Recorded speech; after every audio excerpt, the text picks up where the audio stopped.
한 웹툰 작가의 SNS에 이런 글이 올라옵니다. 휴재 공지에 구구절절 쓰려니 변명 같아서 그냥 쓰러졌다고 적었으나 임계점을 넘은 상태입니다. 도저히 버틸 수가 없었습니다. 죄송합니다. 대체 이 작가님에겐 무슨 일이 있었던 걸까요?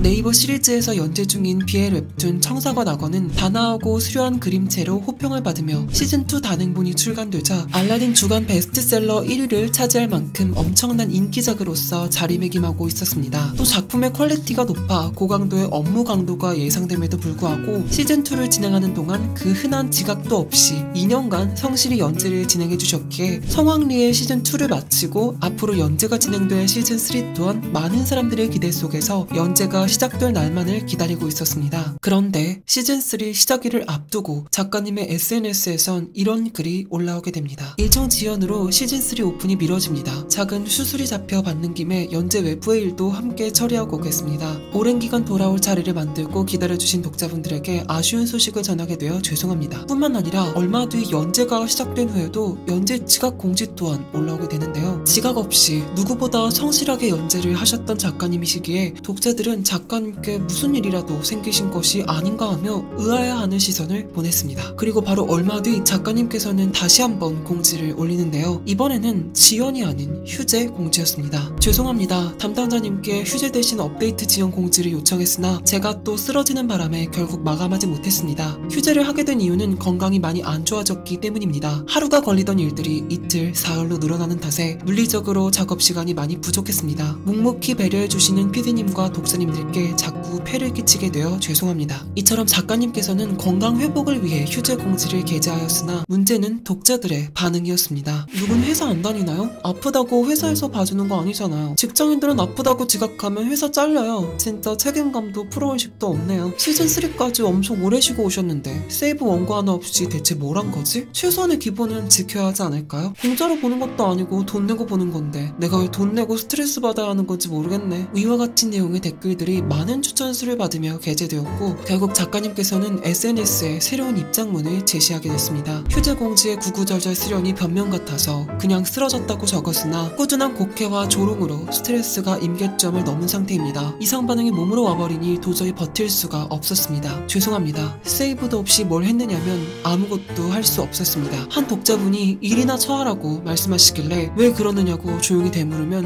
호련히 사라지십니다. 익명 질문으로도 많은 조롱과 악플이 있었으며 시즌 1때부터 메일로 욕설을 보내거나 루머를 쏟아내는 사람들은 꾸준히 있었고 역시나 이에 답장하면 늘 없는 메일이라고 떠왔습니다. 세이브가 없어도 어떻게든 연재해보고 싶어서 눈이 아예 안 보이거나 글과 말이 이상해지고 갑자기 공황이 와도 깨어있는 내내 작업 의자에 앉아있었지만 이제는 아무것도 그릴 수가 없습니다. 그래서 휴재합니다. 이렇게 사실 작가님의 휴재 원인은 불성실이 원인이 아니라 악플과 루머로 인한 스트레스성 질환이었음이 밝혀지자 많은 네티즌들은 작가님께 응원과 위로의 말을 전했습니다.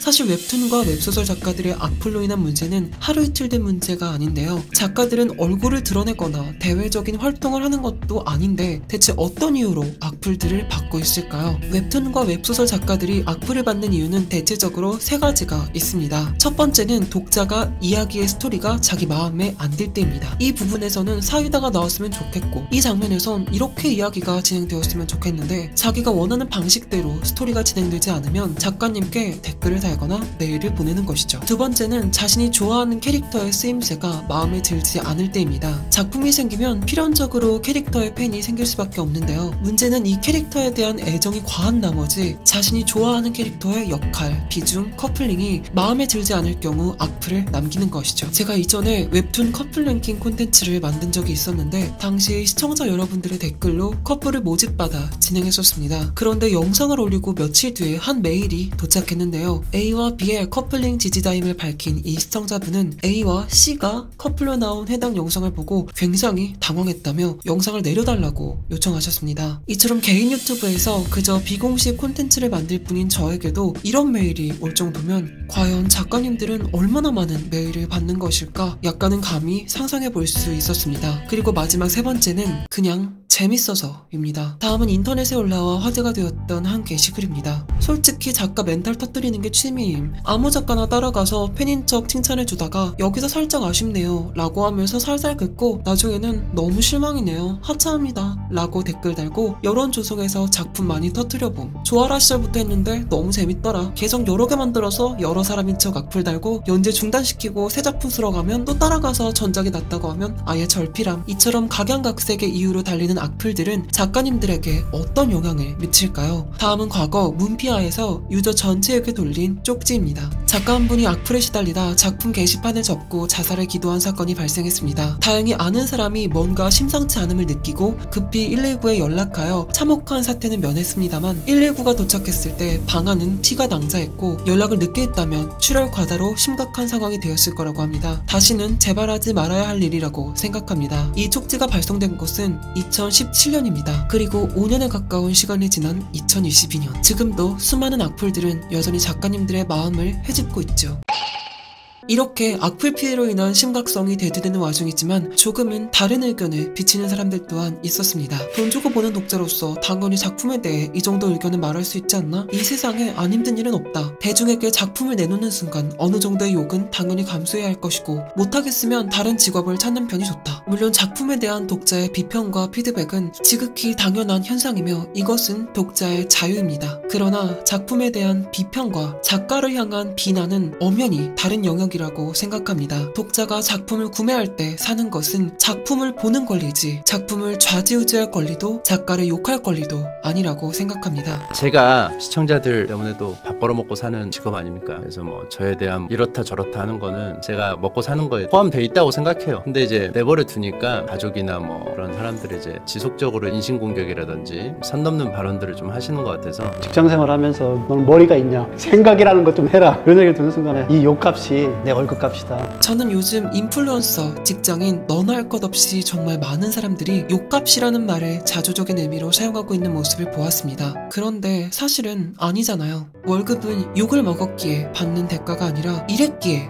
받는 대가잖아요. 욕먹는 것이 일인 사람은 더욱 없고요. 콘텐츠 창작자의 월급은 콘텐츠를 만든 대가고 직장인의 월급은 업무를 수행한 대가여야 합니다. 그런데 어느새부턴가 돈을 벌기 위해선 부조리를 당해야 한다는 것이 당연시되었고 이러한 분위기 속에서 사람들은 타인이 부조리를 당하는 모습에도 나도 참는데 너도 당연히 참아야지. 이거 원래 그런 거야. 라는 분위기가 형성되고 있는 것은 아닌가 하는 생각이 들었습니다. 저는 이러한 분위기가 굉장히 서글프게 느껴졌습니다. 실은 우리 모두가 힘든 것인데 왜 서로 힘을 합쳐 좋아져야겠다가 아니라 같이 나쁜 채로 있자가 되는 것일까 라는 생각도 들었습니다. 이 세상에 안 힘든 일은 없습니다. 그렇기에 우리는 그러니까 참아가 아닌 그러니까 서로 도와주자고 말할 수 있길 바랍니다. 욕값이 없는 세상이란 게 현실적으로 어려울 수 있습니다. 하지만 문제를 당연하다고 여기지 않는 것에서부터 변화는 시작된다고 저는 믿습니다. 마지막으로 드리고 싶은 말은 이전에 불법 웹툰 작가 피해에 대한 영상을 만들 때 이러한 댓글을 보았습니다.